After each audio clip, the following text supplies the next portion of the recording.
Little baby beer pong. Oh, why hello there, friend.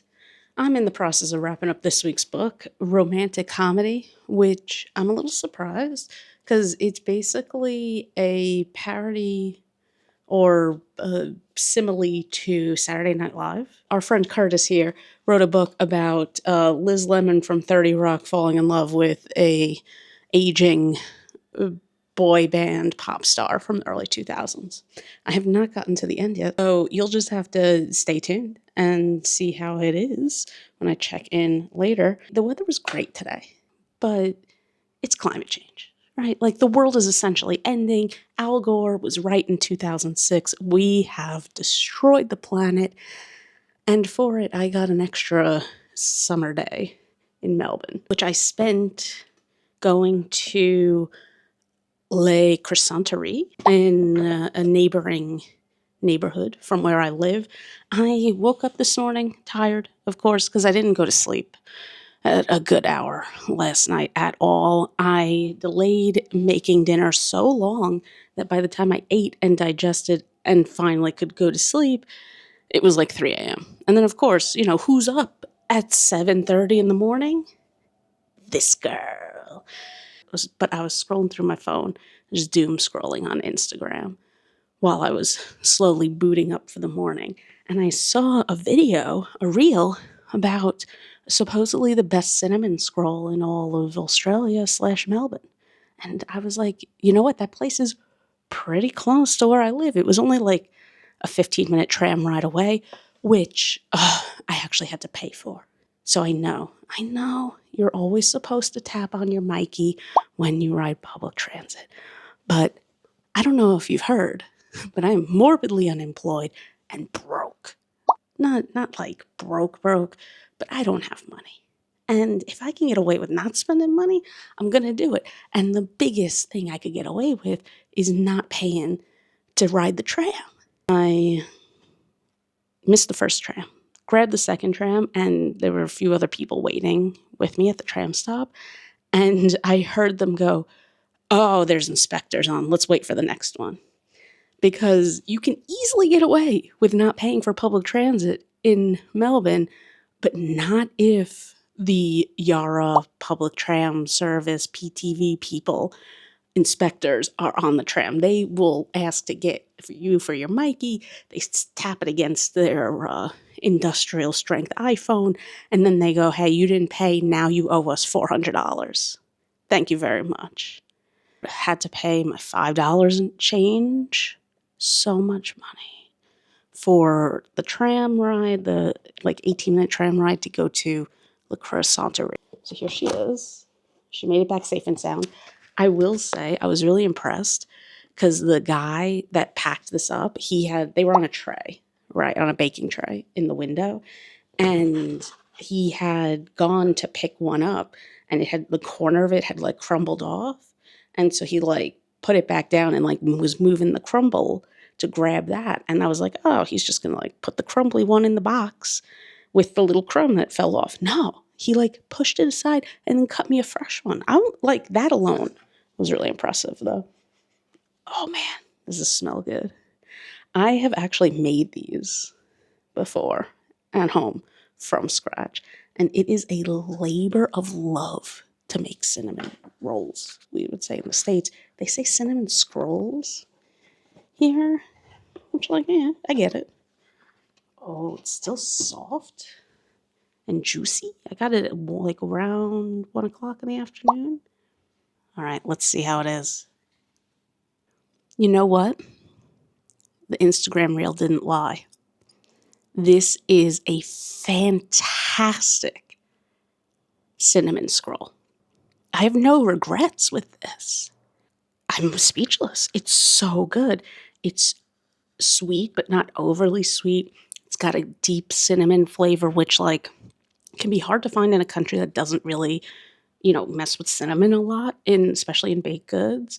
It's soft still. It's a little wet on the bottom, I will say.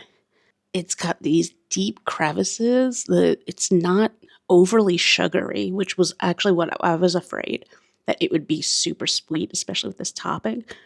This like whipped cream cheese frosting is like has a little bit of savoriness in it, and this is actually might be the best baked good I've had in Melbourne.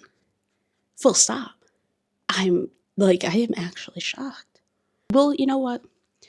Since I don't have any plans except for going to the footy this weekend for the rest of this week, I guess you'll just have to stay tuned and find out what I get up to. But never fear, there's always an adventure around the corner, even when we don't expect or plan for it.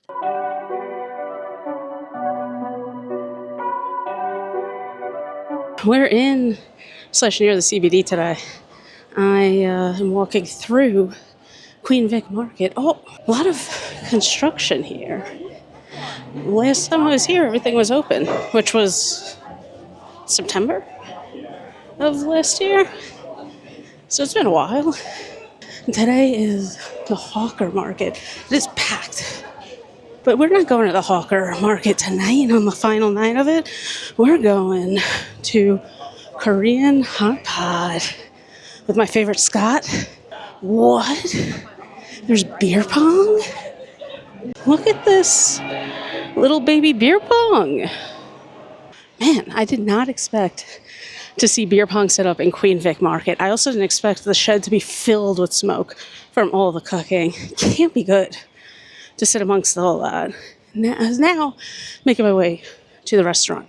But back to the book. So romantic comedy was good, but if you are at all interested in that type of story, but the real life version, it's basically based on every memoir that a SNL cast member has written, plus this book. I'll put the title of it here in the video, and I'll link all the books in the description below, because a lot of them are really good, and a lot of them are much better written than the fluff piece romantic comedy, which somehow is a New York Times bestseller.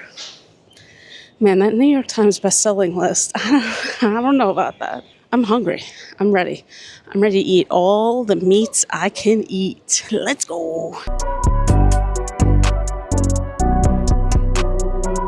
Dinner last night was pretty good. We went to this place and it was like designed like somebody's house. It was mostly a Korean street food, like tteokbokki pot kind of place. It was really good.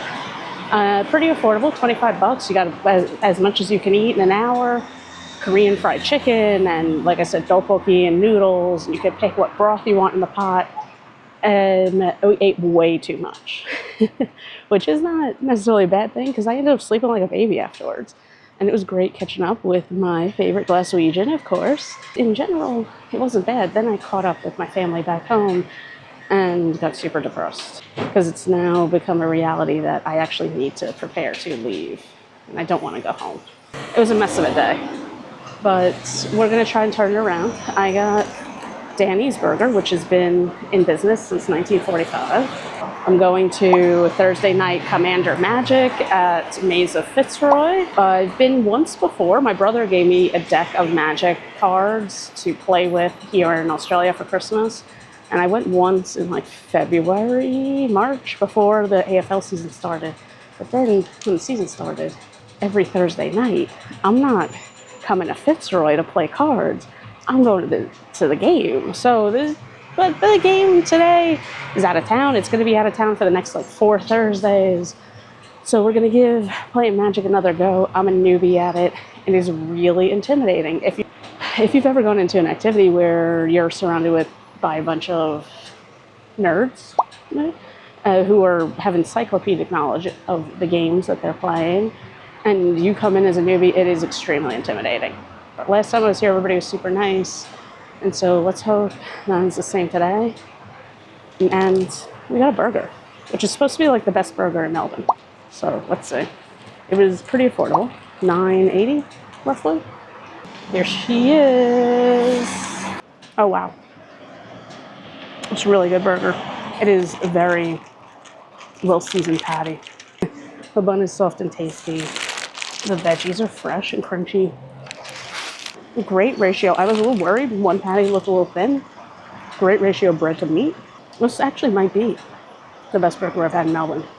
I'm very impressed. Danny's Burger. Highly recommend. making the journey up here to get it. I'm gonna finish my burger off camera, heading to play some games.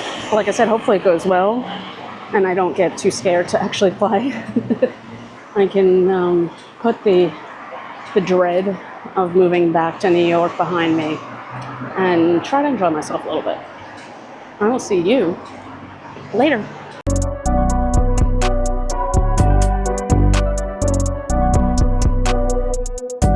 Hey, it's a couple days later from when I last recorded. Thursday Night Magic ended up being a lot of fun. I got paired/sat with a group of great people who were really nice that I didn't know how to play and helped me along with figuring out some of the more complicated rules of the game. And yeah, overall, great time at Maze of Fitzroy. That's the name of it. I would highly recommend that game shop if you're, thinking about playing cards. They host a bunch of stuff. They also have a great selection of board games that they sell. I woke up on Friday, I was like, oh, okay, tonight we're going to Spud's game. And then I remembered, no, we're going to see Chris Lake instead. So I had bought tickets to see Chris Lake like ages ago. Concerts in Australia, you typically are buying the tickets like at a minimum of 6 months in advance. There's some things that I bought tickets for like a year in advance. For example, Coldplay, when they came and played at Marvel. The Chris Lake is my 5th DJ show that I've seen, and none of them have been a good experience. Every time I go to a DJ show in Australia, I think, okay, this is going to be the crowd where, people aren't going to just be randomly like throwing their elbow behind them as hard as they can in a crowded space near the front of the stage. And there's not going to be some drunk girl who thinks it's okay to lean on me like I'm a wall for her to just like, take a break from standing on her own 2 feet. No, every single show. Oh, and the networking conversations?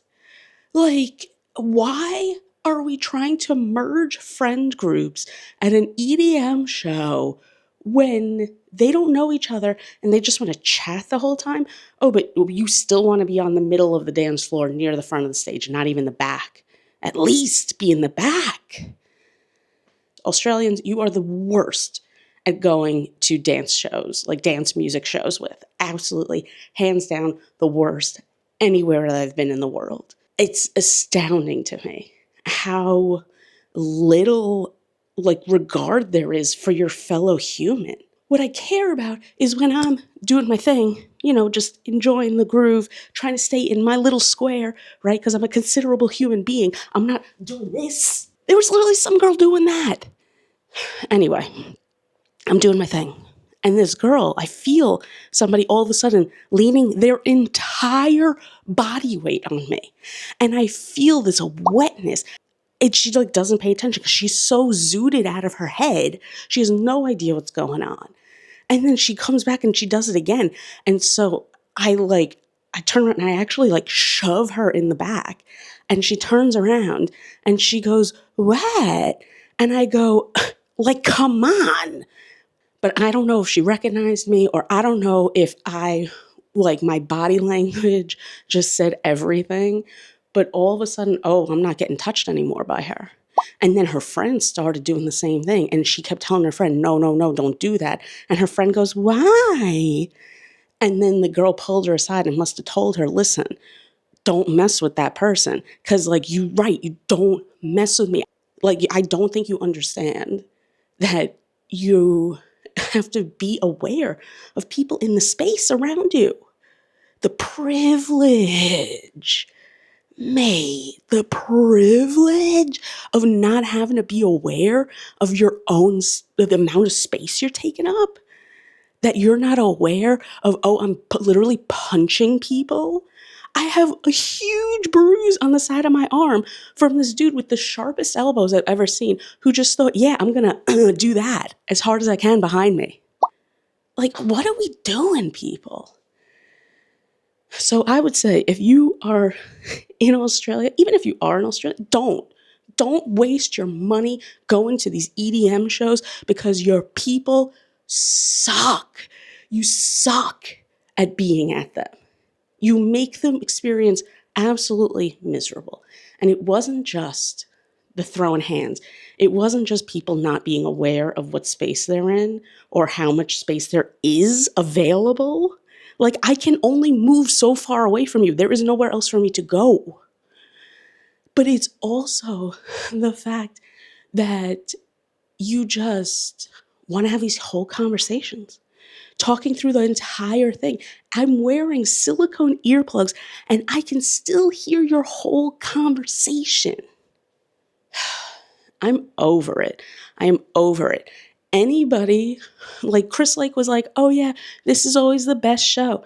Okay, yeah, maybe the first 5 meters in front of the stage. The rest of it was miserable. So Chris, what show were you at? Because it wasn't the show I was at. I'd say Peking Duck was the only one that I've been to that was okay. And Play Lunch is always fantastic, but they're not an EDM group. They're like a rock band. They're Bogan Funk, they call themselves. And they're by far, hands down, the best shows I've been to. I have never walked away from a show with an international artist and been happy I went to that show, no matter how good the performance was or the music was. No, because the people ruin it. I miss Germany. I miss it so much. The clubbing in Germany is just next level. It didn't matter. I was at Berghain in the packed main floor where you could barely move, and still people were respectful of your bodily autonomy. Nobody's shoving their way through. They're gently snaking their way through the crowd if they need to get through. Everybody's having a good time. Everybody's just looking out for each other, but also minding their own business. That is what it should be. That's the vibe I want. And I have to, after 2.5 years, I can confirm that is not the vibe here. That is not it at all. I'm hoping that today's Super Saturday doubleheader in-person footy washes away the rage and cortisol that I have accumulated from seeing Chris Lake last night. Today, this afternoon, the first game is Melbourne playing at the MCG. I think they're playing the Hawks. And then at Marvel, it's Essendon and somebody else. I'll have to check. I'll let you know later. But yes, I packed my things. I'm starting off with the singlet because the sun's out. So I'm hoping maybe the vitamin D also will help wash away my rage and head to the 2 games. Just come along with me. And hopefully we have a better day than the night we had last night. Whew, man.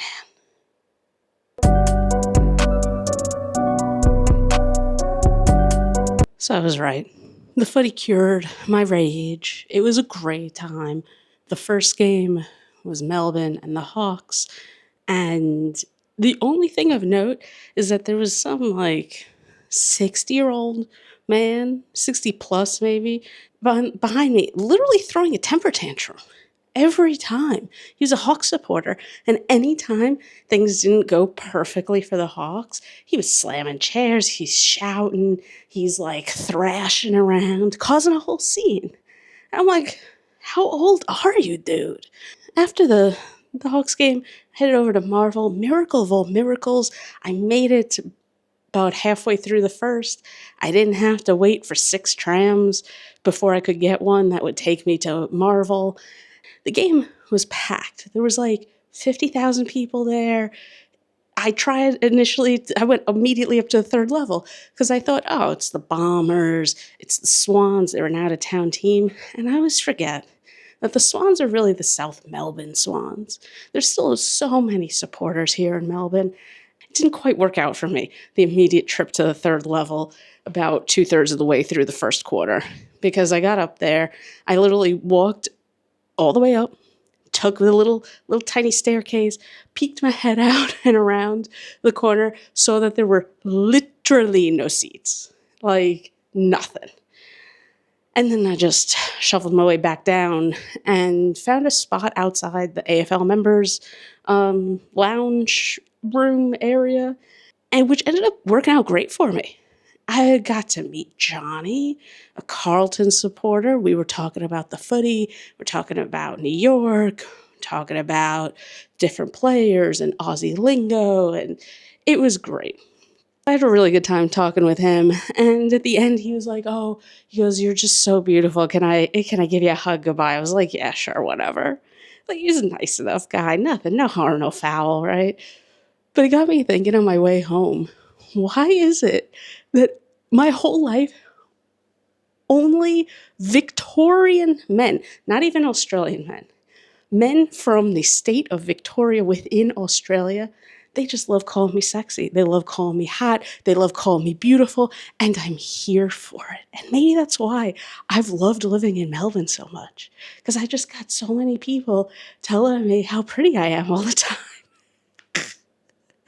No, it's not so many. It's really not that many. But it's enough that it does give me pause. Like, what? Victorians? Why you like me so much? What's up? What's going on? I had stopped at Coles on the way to the footy and picked up hummus and pretzels, which was a tasty, delicious lunch in the G while I'm sitting there in the sun, listening to the old man behind me, old mate Mr. Tantrums, but just, chomping away, delicious hummus, beautiful sunshine, great weather. Brought my hoodie and didn't even have to wear it. Man, this day really made up for Friday night. It really did. I'm feeling great. Life's good. Picked up a nutritious dinner. Making that right now, waiting for the oven to preheat. Then I'll make that, watch the night game, which is the big South Australian rivalry between Port Adelaide and the Adelaide Crows. So hopefully it's a good game. But they double lapped. They overlapped the two games tonight. Thankfully, though, we forgot to cancel KO when I was in my $1 a month trial. Oh, no. Literally 2 days after the 30 days, I forget. But tonight, that's what we're going to do. We're going to watch the game on KO, going to eat nutritious dinner, get ready for bed because I'm so tired. Not sleeping last night, really feeling a bit rough around the edges. Life is good, you guys. And I feel really lucky that I've gotten to have this great adventure. Because even though New York is a place where everybody wants to be, as Johnny told me, why would you want to be in Melbourne if you can be in New York? And he's a little bit right, because New York is great. But I do still feel really lucky for being able to have this experience, for being able to become a Victorian and meet so many great people along the way. So I'll see you tomorrow at the G.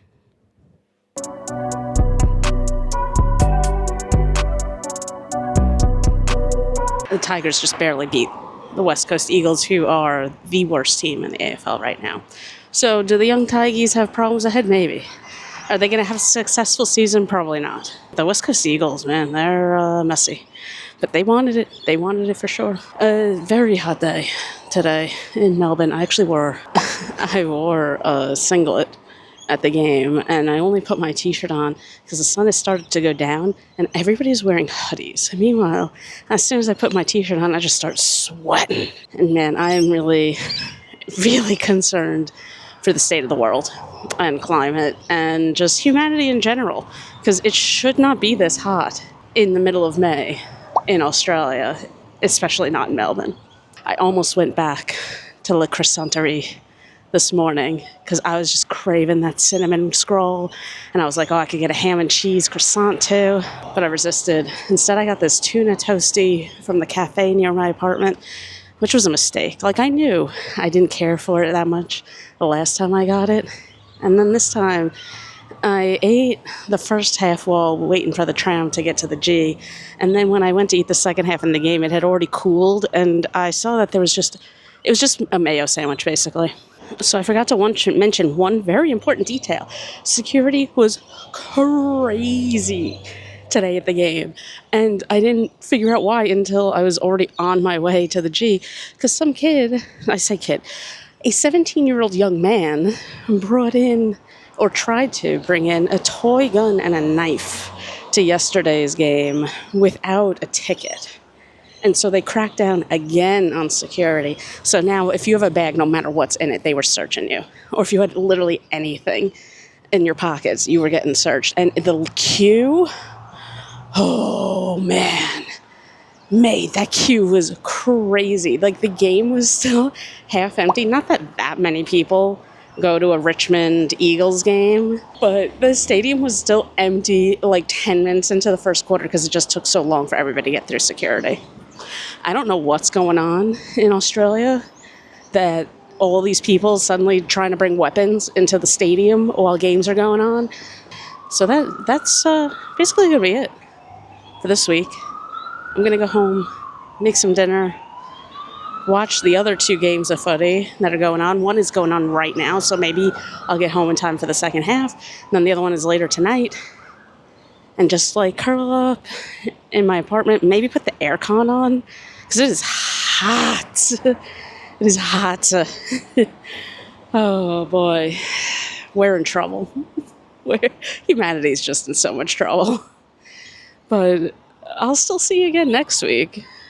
Just don't forget, you could be spending your time with anybody, but you chose to spend it with me, and that's what I appreciate about you.